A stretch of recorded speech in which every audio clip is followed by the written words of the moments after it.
क्षेत्र कोणतेही असो, आयुष्यात कष्टाला पर्याय नाही आणि कष्ट प्रामाणिक असेल तर यशालाही पर्याय नाही. नमस्कार, संकल्प एज्युकेशन मध्ये सर्वांचं स्वागत. आपल्या यशस्वी विद्यार्थ्यांची कहाणी आपण बऱ्याचदा स्टुडिओ मधनं इंटरव्ह्यू शूट करून घेतलेली आहे, परंतु आज आपण अशा व्यक्तीची कहाणी पाहणार आहोत जिने तिचा ड्रीम जॉब मिळवण्यासाठी तिच्या हातात असलेला एक जॉब सोडला, परिस्थिती वाईट असताना.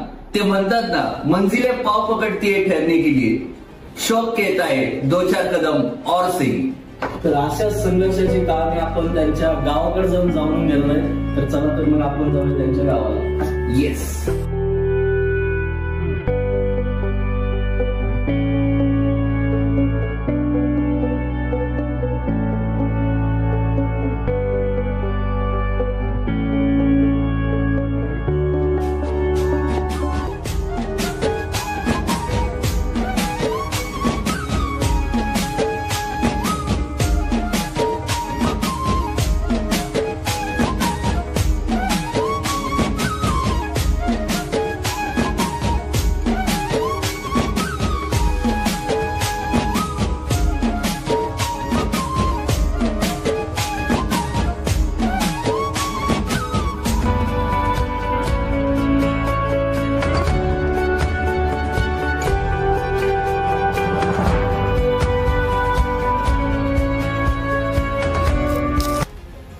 पक्षाला जर गवसणी घालायची असेल तर कठोर परिश्रमाशिवाय पर्याय नाही, या उक्तीला पुरेपूर पद्धतीने सार्थ ठरवणारी आज पौर्णिमा दिवेकर, जिचं ग्रामीण बँकेमध्ये ॲज अ ऑफिसर म्हणून सिलेक्शन झालेलं आहे. आपण आलो आहोत त्यांच्या घरी त्यांचा सत्कार आणि त्यांचे मनोगत व्यक्त करून घेण्यासाठी. तर मी सर्वांचं स्वागत करतो. आपल्यासोबत पौर्णिमाची आई, पौर्णिमांचे वडील आतिश सर आणि प्रशांत सर आहेत. तर पौर्णिमा, सगळ्यात पहिले तुझं खूप खूप अभिनंदन आमच्या पूर्ण टीम तर्फे. कसं वाटतंय? खूप छान वाटतंय सर.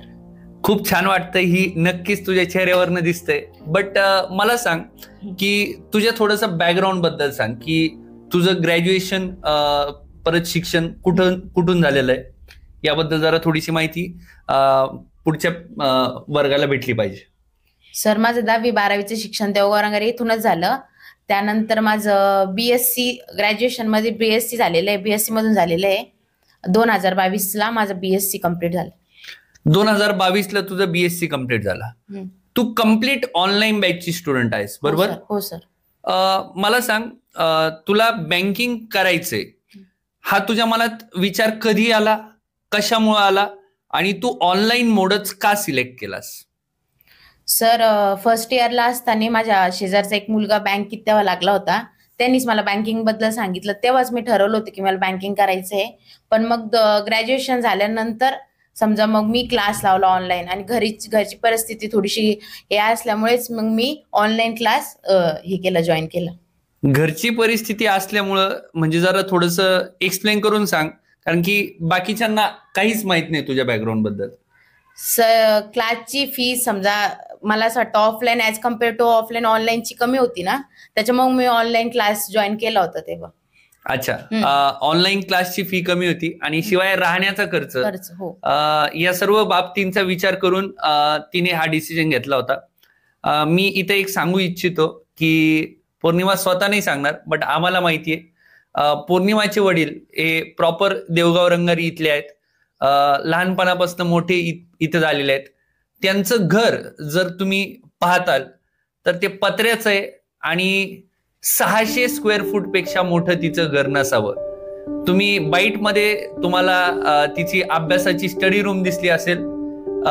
तिचे वडील हे लिटरली सांगतो कापड दुकानावर काम करायचे. अगोदर त्यांनी ट्रकवर सहाय्यक म्हणून, ज्याला क्लिनर म्हणतात आपल्याकडं, त्याचं काम केलेलं आहे. खूप आनंदाचा क्षण आहे मित्रांनो हा त्यांच्यासाठी. आणि अभिमान वाटतो जेव्हा आल्याच्या नंतर, जेव्हा घरात पहिली एंट्री घेतली होती, खूप छान वाटलं होतं. आणि अशा परिस्थितीत तिची आई आहे. मागच्या वर्षी लिटरली पैसा कमवण्याचं काय उत्पन्न असू शकतं एखाद्या व्यक्तीचं, आपल्या स्टुडंटचं, आम्हालाही माहित नव्हतं. म्हणजे चिंचा फोडून ते 7 रुपये किलोनं आणायच्या आणि चिंचा फोडून ते 30 रुपये किलोने विकायचा.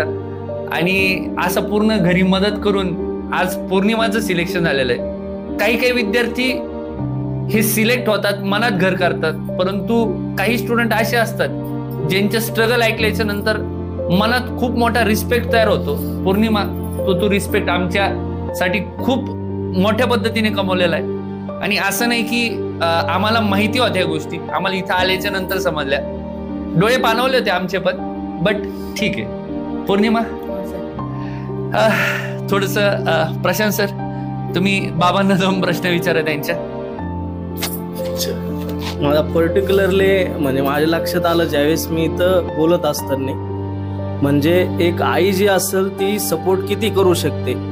कारण ज्यावेळेस ते बोलले की मी काउन्सिलिंगला असेल किंवा तुमच्याकडे ज्यावेळेस मी येत होते त्यावेळेस मी काउन्सिलिंगला सुद्धा आई बरोबर होत्या काही वेळेस. तर याच्यावरून असं दिसतं, भले तुमचे जर वडील जर कामात असले, पण जर आपली जर आई जर कुटुंबामध्ये जर लक्ष देत असेल तर चांगल्या पद्धतीने आपले मुलं जे असतील ते चांगले शिकू शकते, याच्यावरून आपल्याला दिसतंय. तर मला त्यांच्या आईला प्रश्न आहे, ज्यावेळेस वडिलांना जी परिस्थिती असेल ती समजा ठीक आहे, काम केल्याशिवाय तर पैसा भेटणार नाही, वडिलांना तर बाहेर जावंच लागणार आहे, परंतु एक गृहिणी म्हणून घरचं जे वातावरण असेल ते वातावरण तुम्ही कशा पद्धतीने, जे शिक्षणाचं त्यांची जबाबदारी असेल ती कशा पद्धतीने पुढे घेऊन गेलात?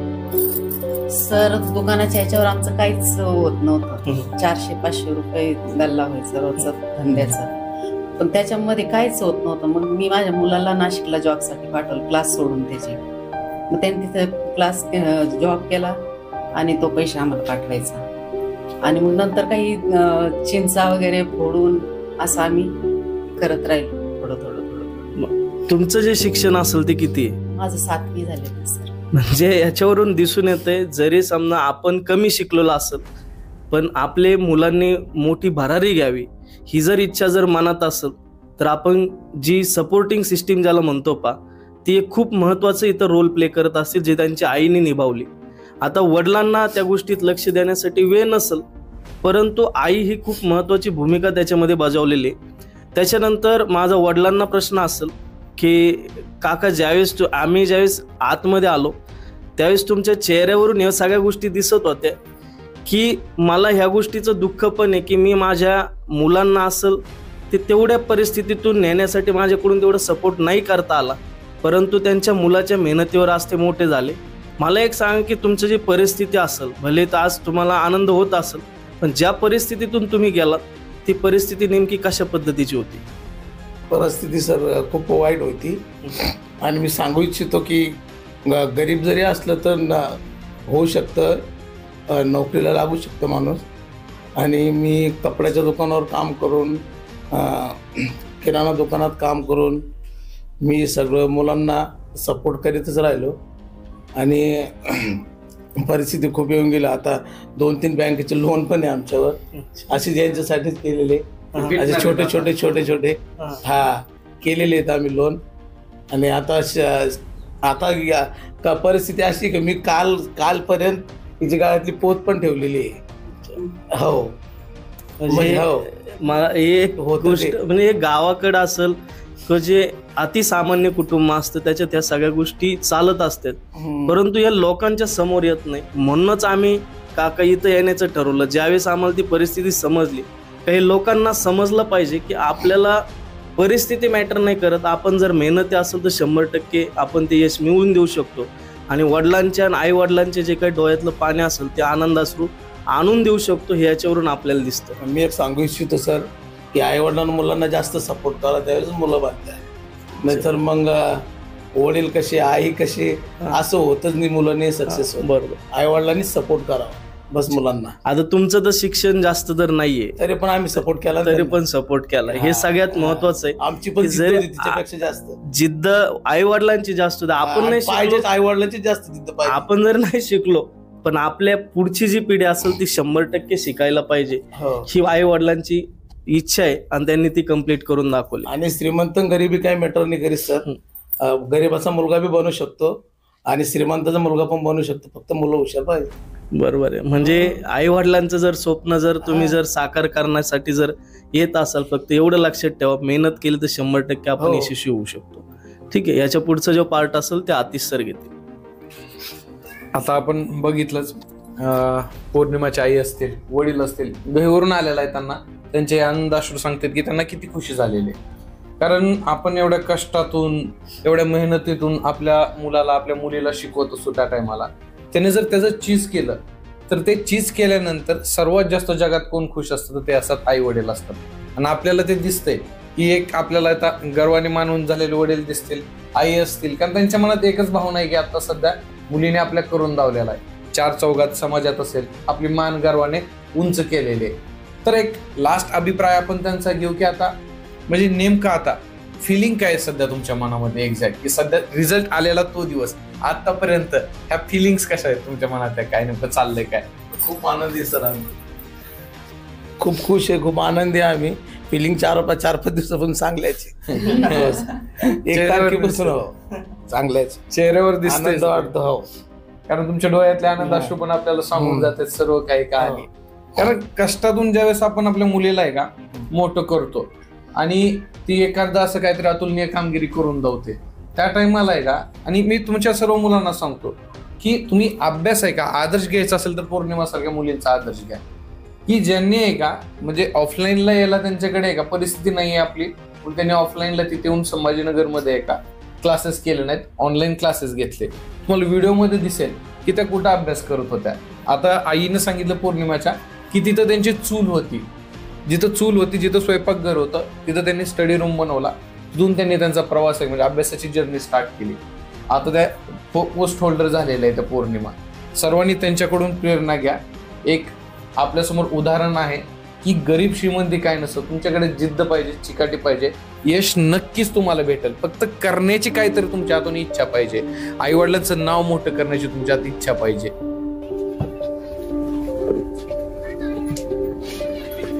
ही जी छोटीशी स्टडी रूम आहे ती आहे पौर्णिमाची, जी ग्रामीण बँकेत आता ऑफिसर म्हणून काम करणार आहे. माझ्या मते तुझं ऑफिस याच्यापेक्षा नक्कीच मोठा असणार आहे, केबिन, राईट? तर पहा, तुम्हाला दिसत असेल जसं मगाशी आपण इंटरव्ह्यूत बोललो होतो, इथे त्यांची पहिली आईंची चूल होती आणि चुलीवरती स्वयंपाक व्हायचा. इथे छोटासा टेबल, त्याच्यावरही तिने खूप सारं लेखी काम केलेलं दिसतंय आणि हे तिचं स्टिकी नोट्स ज्याच्यावरती तिने शेड्यूल दिलेला आहे. आणि वर तुम्हाला दिसत असत पत्र्याला छिद्र पडलेले आहेत. लिटरली पाऊस आल्याच्या नंतर तिला ते आवाजाने पत्र्याच्या तिला अभ्यास नव्हता होत. इथून शेजारी स्वयंपाकघर तुम्हाला येताना दिसला असेल. तिचे जेव्हा ऍक्च्युअल मध्ये लेक्चर चालायची तेव्हा ती भांड्याचा आवाज होऊ नये म्हणून त्यांची आई, हे लिटरली सांगतो तुम्हाला, भांडे सुद्धा नव्हते घासत. म्हणजे पौर्णिमा तू लकी मानावीस की तुला घरच्यांनी एवढा सपोर्ट केलाय. आणि तुला काय बोलायचंय, तू किती मोठ्या ऑफिस मध्ये गेली तर याच्यापेक्षा छान फिलिंग येईल का कुठे? नाही सर, याच्यापेक्षा छान फिलिंग खरंच कुठेच येणार नाही. आणि खुश आहे सर मी खूप आता सध्या. मोटिवेशन काय होतं? मोटिवेशन हेच होतं की करायचंय, बस RRBPO व्हायचंय. ठीक आहे, चालेल, छान वाटलं. हे बघा, ही माझ्या मते 6x4 एवढा साधा एरिया असेल. 6x4 पहा पिल्यांनो, मित्रांनो, खूप अथक परिश्रमातनं तिने यश मिळवलेलं आहे. ऑनलाईन बॅच तुझी किती सालची होती? 1 वर्षाची होती सर. 1 वर्षाची होती. आणि तुझं ऍडमिशन माझ्या मते संपूर्ण 5.0 बॅचचं होतं, करेक्ट? हो. तुझ्यासोबतच रामेश्वरी म्हणून एक आपली स्टुडंट आहे, ती RRBPO मागच्या वर्षी झाली होती. मला सांग, ऑनलाईन बॅचेस करत असताना तुला असं काही जाणवलं का की ऑनलाईन अभ्यास करणं अवघड आहे म्हणून? नाही सर, असं काही जाणवलं नाही. फक्त काही डाऊट यायचे तर त्यालाच प्रॉब्लेम यायचा मला जरा. आणि मग त्याला तू कसं पद्धतीने टॅकल करायची ऑनलाईन डाऊट्सला? मग मला काही पण डाऊट असले तर मग मी ते लिहून ठेवायचे आणि जेव्हा पण काउन्सिलिंगला यायचे तेव्हा सरांना विचारायचे. अच्छा, म्हणजे देवगाव रंगारी ते संभाजीनगर आपलं जे काही 40-45 किलोमीटरचं डिस्टन्स आहे, तू ते 15 किलोमीटर येऊन काउन्सिलिंग नंतर त्या पार्टला कव्हर करायचे, बरोबर? सोबत आपले जे टेलिग्राम ग्रुप्स आहेत त्याच्यावरही तू डाऊट्स करत असशील. हो सर, राईट. मला एक सांग, देवगाव रंगारी सारख्या भागामध्ये बँकिंग बद्दल किती अवेअरनेस आहे? सर भरपूर काही अवेअरनेस नाही इतकं बँकिंगचं. आणि मग बँकिंगचा अवेअरनेस नसताना ती शेअर तुझं डेडिकेशन म्हणायला लागेल ज्याचं तुझं सिलेक्शन झालेलं, बरोबर? हो सर. हा डिसिप्लिनचा पार्ट खूप जास्त महत्वाचा असतो ऑनलाईन बँकिंग मध्ये. बरं मला सांग, ऑनलाईन लेक्चर करत असताना तुला काही अडचणी यायच्या का? कारण की तुझी रूम पाहिली त्याला पत्र्याला छिद्र पडलेले. हो सर, यायचे प्रॉब्लेम तर खूप यायचे, पण मग माझं ठरलेलं असायचं की हे ह्या दिवशी कम्प्लीट करायचे. माझे टास्क असायचे रोजचे, तर ते रात्री 12 वाजू की 1 वाजू मी ते कम्प्लीट करूनच झोपायचे. अच्छा, ग्रेट. म्हणजे ही चांगली गोष्ट आहे. आणि ऑनलाईन क्लासेसचे प्लस पॉइंट तुला काय वाटतं? सर, ऑफलाईन क्लासमध्ये कसं आहे, समजा एखादं लेक्चर मिस झालं तर पूर्ण लिंक तुटून जाते. बरोबर. आणि ऑनलाईन मध्ये तुम्ही ती गोष्ट कितीदा म्हणजे रिपीट करू शकता, रिवाइज करू शकता. तर हा मला असं वाटतं बेनिफिट आहे ऑनलाईनचा. अच्छा, थोडेसे तुला ऑनलाईन मध्ये काही ड्रॉबॅक वाटतात का?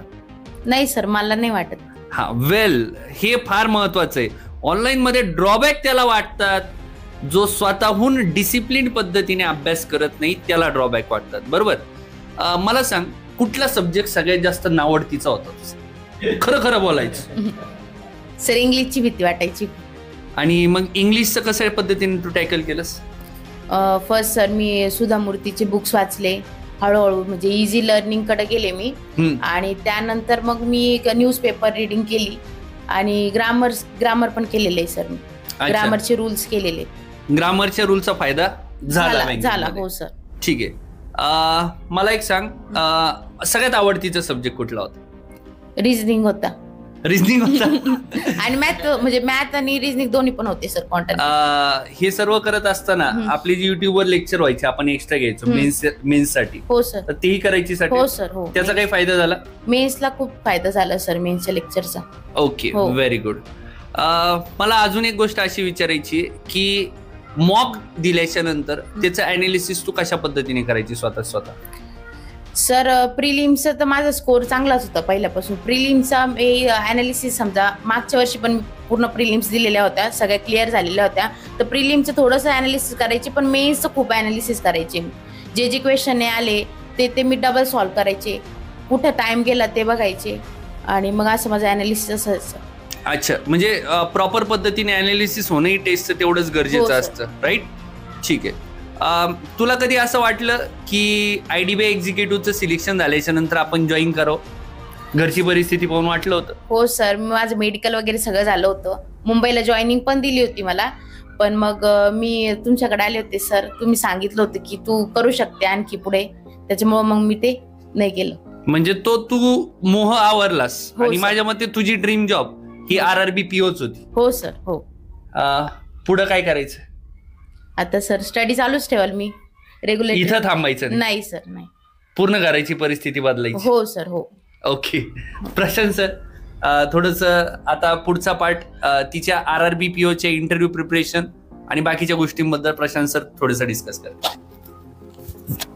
जे काउन्सिलिंगचा जो तुम्ही मुद्दा मांडला, मला त्याच्यामध्ये एक, कारण तुम्ही ऑनलाईन स्टडी घरी करताय आणि घरी त्याच्यानंतर तुम्ही काउन्सिलिंगला तिथे येताय, ते कसं पॉसिबल होत होतं? तुम्ही कसं करत होता ते? सर, आकाश सरांचा खूप पाठिंबा होता खरं तर यासाठी. मी एकच मेसेज करायची सरांना की सर उद्या काउन्सिलिंगला अवेलेबल आहात का? सर वेळ देत होते का? कारण त्यांचा वेळ घेणं आम्हालाही मुश्किल होतं. हो सर. तर मग मी बोलायचे सर मला टाइम सांगायचे, मी बरोबर त्या टाइमात पोहोचायचे आणि सर तिथं अवेलेबल राहत होते. सर मला स्टडी प्लॅन द्यायचे 1 महिन्याचा असो किंवा 2 महिन्याचा, आणि डेट सांगायची की तुला ह्या नंतर यायचंय समजा 2 महिन्यानंतर, तर मी त्याच तारखेला बरोबर तो स्टडी प्लॅन करून जायचे. जो की तुमचा ऍक्च्युअल इंटरव्ह्यू झाला, मला तुम्ही काही गोष्टी सांगितल्या इंटरव्ह्यू मध्ये झालेल्या आहेत, तर मला ते फक्त जाणून घ्यायचंय की नेमकी ते इंटरव्ह्यू ऍक्च्युअल जे आपले मॉक होतात तो आणि ऍक्च्युअल इंटरव्ह्यू त्याच्यामध्ये नेमकी काय साम्य तुम्हाला सापडलं? सर, सरांनी घेतलेली प्रत्येक गोष्ट म्हणजे ती जी होती ती मला आलीच सर समजा इंटरव्ह्यूला. आणि 1-2 क्वेश्चन नाही आले होते, तर मग त्यांनी मला विचारलं होतं की तू कोणत्या क्लासला आहे, तर मग मी फ्लो मध्ये बोलून गेले की मी संकल्पला आहे म्हणून. तर त्यांनी मग मला बोलले की ते तर खूप मस्त क्लास आहे म्हणे तो, आणि ते सर खूप करून घेता म्हणे तुमच्याकडून, पण मुलंच करत नाही म्हणे स्टडी व्यवस्थित. तर मग म्हटलं हो, म्हटलं सर, पण मला असं वाटतं की सांगायला नाही पाहिजे डायरेक्ट. डायरेक्ट नाव नका सांगू तुम्ही पण. म्हणजे आणि दुसरी महत्वाची गोष्ट की मॉक आपले जे चालले जातात ते 5 मिनिटाचे मॉक कधीच नसतात, ते जवळपास आपले 30 ते 40 मिनिटाचे मॉक असतात. आणि सर जे आपले इंटरव्ह्यू सेशन असतं आपल्या संकल्पला, तर ते सुद्धा ते सर लोक म्हणजे बघत होते सर, ते सांगत होते मला असं ते बघायचे जे ऍक्च्युअल पॅनल मध्ये. हो. अच्छा, तर इंटरव्ह्यूमध्ये मॉकचा पण खूप मोठा पार्ट असतो. तुम्ही ज्यावेळेस प्रॅक्टिस करतात त्यावेळेस तुम्हाला मॉकचा खूप मोठा फायदा झालेला असेल पा. तर याच्या पुढचा जो पार्ट असेल ते आतिश सर घेतील. आता तुम्ही ऑनलाईन स्टडी केली पूर्ण. हो सर. ऑनलाईन स्टडी करत असताना कुठले कुठले बंधनं, रिस्ट्रिक्शन होते, म्हणजे तुम्ही स्वतःवर घालून घेतलेले डिसिप्लिन काय काय पाळलेलं तुम्ही स्टडी करताना? डिसिप्लिन सर मी पहिल्यापासूनच म्हणजे कन्सिस्टन्स राहिलेली. 2 वर्षात म्हणजे माझा असा कधीच नाही दिवस गेला की मी तो स्टडी म्हणजे केला नाही. फक्त एक एक्झाम झाल्यानंतर मी 1 दिवसाचा ब्रेक घ्यायचे थोडंसं फ्रेश अप होण्यासाठी आणि त्यानंतर माझा स्टडी पूर्ण चालू राहायचा. आता शेवटी जात जाता मला फक्त सांगा, मुलांना काय संदेश द्याल तुम्ही? सर हेच संदेश देईल की परिस्थिती कशी पण असू ते सगळं आपल्यावर डिपेंड असतं. स्टडी करत राहायचं आणि आई वडिलांचा आशीर्वाद तर असतोच. आणि सर मला माझ्या फ्रेंड्सने पण खूप हेल्प केली. समजा रामेश्वरी दिदी असू, आई वडील आणि आकाश सरांचं पण खूप हे होतं माझ्या मागे. ठीक आहे, नशीब आहे तुमचं, आता तुम्हाला असे आई वडील भेटले. हो. तर तुमच्याशी तुमच्या आई वडिलांना देखील कॉंग्रॅच्युलेशन. ठीक.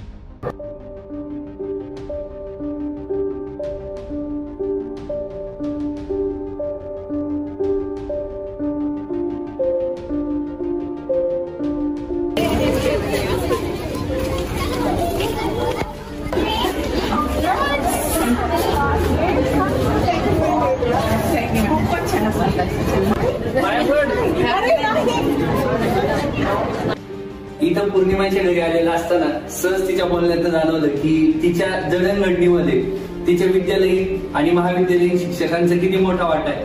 आणि अशी चर्चा झाली की आपलं स्कूल इथंच आहे, तर आपण का नाही त्यांच्याकडे जाऊन त्यांना तुझा आनंदात सामील करून घ्यावं. तर आपण आलेलो आहोत पौर्णिमाच्या स्कूलमध्ये, जिथे प्राचार्य तिच्या स्कूलचे पांडे सर आणि बाकीचे शिक्षक वृंद तिथे इथे अवेलेबल आहेत. तर आपण एक काम करूयात, इथे तिचा सत्कार आणि त्यांचं मनोगत घेऊयात.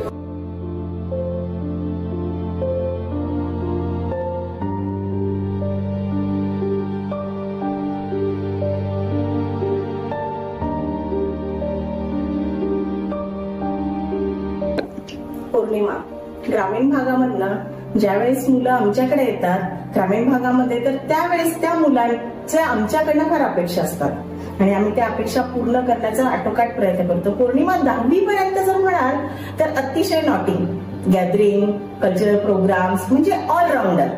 हा, अभ्यास करायचीच नाही असं नाही, परंतु तिचा त्यावेळेस जर आम्ही विचार केला असता की ती एक ऑफिसर बनेल, त्यावेळेस म्हणजे आश्चर्य वाटतंय की आज ती ज्यावेळेस माझ्या समोर आली एक ऑफिसर बनून, तर मला अभिमान वाटतोय आणि कौतुक वाटतंय. तिची जे काही कष्ट आहे किंवा तिच्या ज्या काही इच्छा होत्या त्या तिने नक्कीच पूर्ण केलेल्या आहेत आणि असंच यश तिला उत्तरोत्तर भेटो ह्याच आमच्या